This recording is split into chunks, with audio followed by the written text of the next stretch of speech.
Studio Kelampisan adalah organisasi non-profit yang menggandrungi bidang kesenian.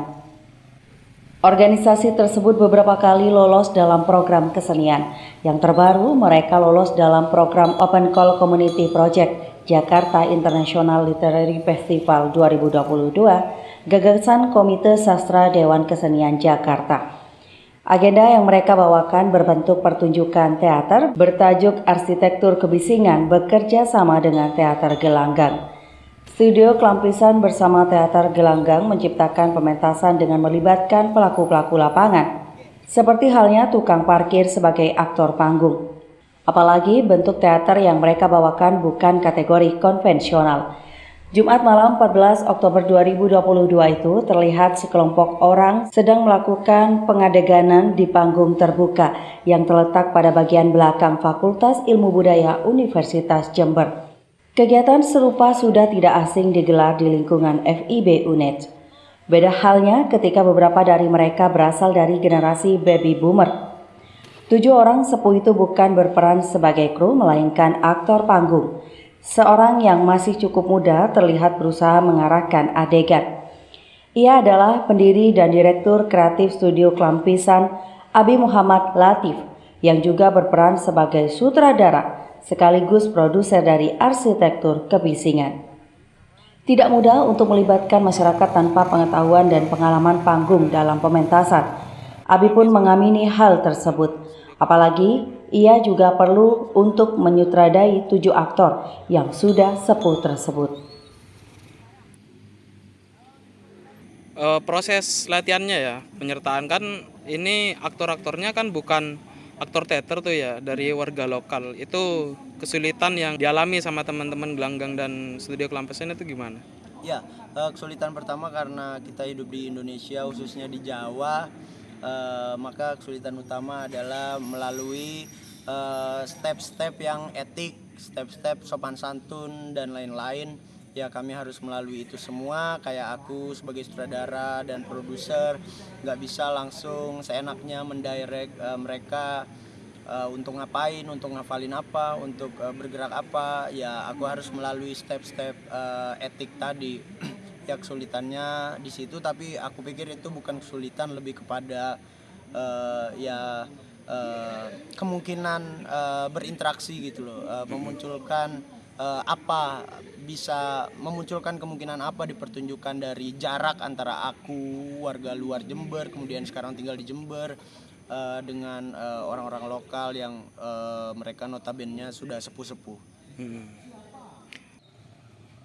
Kesulitan tidak Abi rasakan sendiri. Salah seorang aktor, Jalal, juga merasakan hal serupa. Sehari-harinya Jalal menjadi petugas keamanan di Jalan Jawa. Ia kerap akrab disebut oleh mahasiswa sebagai Pak Teng Teng. Itu karena setiap malam Jalal harus mengitari Jalan Jawa untuk keamanan dan memukul tiang yang berbunyi teng teng. Untuk ikut yang teater kayak gini jadi aktor ya sampean sekarang ya? Iya, Itu pertama kali atau gimana? pertama kali, tidak pernah ketemu karena saya datang ke rumah sama adik-adik mahasiswa itu. Iya. Ini gimana rasanya Pak ketika ditunjuk sebagai aktor seperti ini Pak? Saya biasa-biasa saja, memang saya itu selaku sesepuh, sering berpidato, sering berceramah gitu lah. Tapi kan kalau aktor kayak gini kan beda ya Iya Pak? beda, sulit untuk kita nyambung karena apa? Masih mencari solusi gitu lah. Tapi gimana menurut sampean? Perasaan sampean ketika menjadi aktor kayak gini gimana Pak? Ya biasa-biasa saja.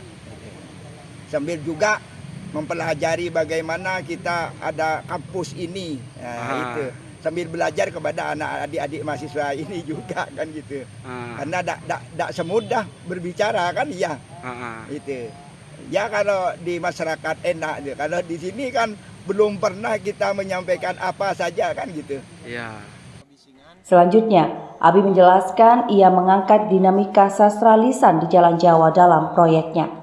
Pihaknya berusaha mengolaborasikan dinamika tersebut dengan pertunjukan, dokumenter, set spesifik performance, dan arsitektur partisipatif. Terkait subjek riset dan performanya, Abi mengatakan bahwa pihaknya memilih warga lokal dan pekerja pendatang di Jalan Jawa. Orang-orang yang sudah Abi pilih akan menceritakan tentang ingatan mereka mengenai dinamika sastralisan di Jalan Jawa.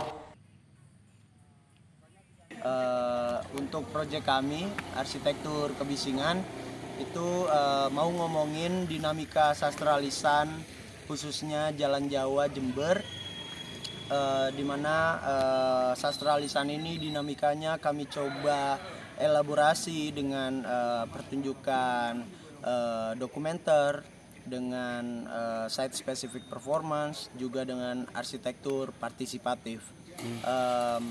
Kami menunjuk subjek-subjek riset dan subjek performance-nya adalah warga lokal dan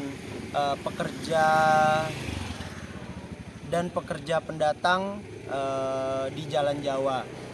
Ada warga lokal Jawa 7, Jawa 6, ada juga pedagang warung lesehan, ada juga juru parkir dari Dishub ataupun swasta.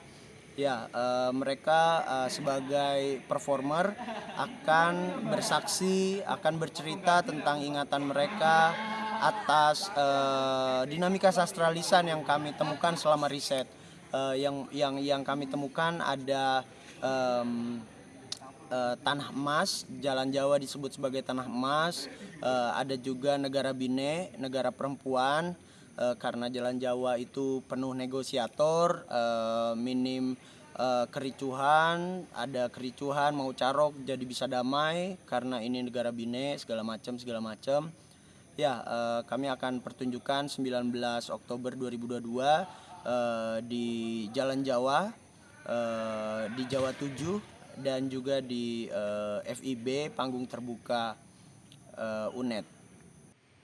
Perlu diketahui, Studio Kelampisan bekerjasama dengan Gelanggang akan menghelat penentasan arsitektur kebisingan pada Rabu 19 Oktober 2022 di Jalan Jawa dan Panggung Terbuka FIB UNED.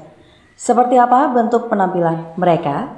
Datang dan saksikan di tanggal yang telah ditetapkan. Laporan Iqbal Al-Fardi, Tada Today TV, Jember.